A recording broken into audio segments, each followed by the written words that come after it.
যোৰহাটৰ মালোৱালী গায়ন গাঁৱত ভোগদৈ নৈত পৰি এজন ব্যক্তিৰ সলিল সমাধি।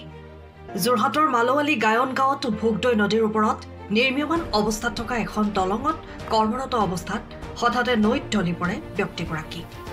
প্ৰত্যক্ষদৰ্শীৰ ভাষ্য অনুসৰি দলঙত কৰ্মৰত অৱস্থাত ব্যক্তিগৰাকী নিচাসক্ত আছিল। ঘটনাস্থলীত উপস্থিত হয় যোৰহাট জিলা আৰক্ষী প্ৰশাসনৰ লগতে উদ্ধাৰ বাহিনী দল। SDRF বাহিনীয়ে বৰ্তমান নৈৰ বুকুত উদ্ধাৰ অভিযান অব্যাহত ৰাখিছে। জানিব পৰা মতে নৈত পৰা ব্যক্তিগৰাকীৰ বয়স প্ৰায় 50 ঊৰ্ধৰ বুলি প্ৰত্যক্ষদৰ্শীয়ে জানিবলৈ দিয়ে। যোৰহাটৰ পৰা অনুপম বৰা ৰিপৰ্ট, পোহৰ লাইভ 8।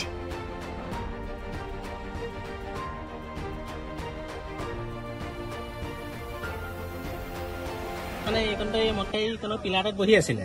তাৰপিছত আৰু মই মানে দোকানৰ ফালে আহিছিলোঁ। তাৰপিছত মোৰ লগত আৰু এজন মানে বোপা বুলি কয় তেনেকৈ আহিছিলোঁ। তেখেত পুৰা মানে মদ খাই হেৰি হৈ আছে, ফিটিং হৈ আছে। তাৰপিছত ক'ত যা বোলে হেৰি মই বোলে ইপাল যাওঁ। ইপাৰত পানী যাব নোৱাৰে নহয়। ইপাৰটোত 3-4জনমান মানুহ মানে চাই আছে। তাহাঁতি মহিলা আছে 2-3মান, তাৰপিছত আৰু পুৰুষো 3জনমান আছে ল'ৰা। তাৰপিছত আমি বোপা বোলাজনে একদম হাতত ধৰি যাওঁকে বুলি কৈ টানি আনিলে। তেখেতে নাযায়। তাৰপিছত মই আমাৰ ইয়াৰ যিজন মহী আছে, মহীজনলৈ ফোন কৰোঁ বুলি কৈ এনেকৈ সেইকলৈ গৈছিলোঁ। সেইজন মানুহজনে পটক গৈ জাপ মাৰি দিলে। দেখিলে জাপ মাৰি দেখিলে মানুহ কি কথা এই ইয়াত দলঙৰ কাম কৰা মানুহ। দলঙৰ কাম কৰা মানুহ কিমান মান বয়স হ'ব? বয়স কিমান মান হ'ব? বয়সটো এতিয়া কিমান মান ইমান মই ভালকে নাজানো, বাহিৰৰ মানুহ। আপোনাৰ নাম?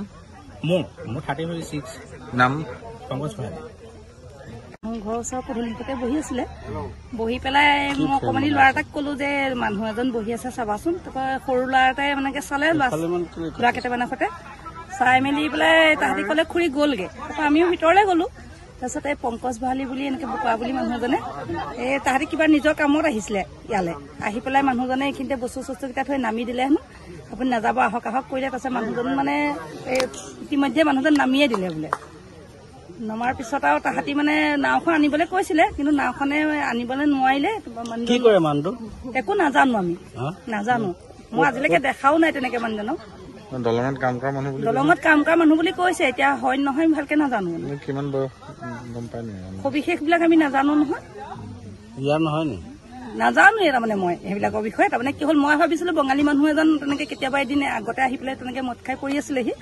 তেনেকে সেই পংকজ ভঁৰালীকে খবৰটো দিলত পংকজ ভঁৰালীয়ে মানে মানুহ ঘৰক মাতি পেলাই দিলে। কিন্তু আজি এইজনে মানে নেপালে তেখেতৰ হেৰি ল'বলৈ। এতিয়া বিশেষকে মানে পংকজ ভঁৰালীহে জানিব গোটেই সবিশেষটো।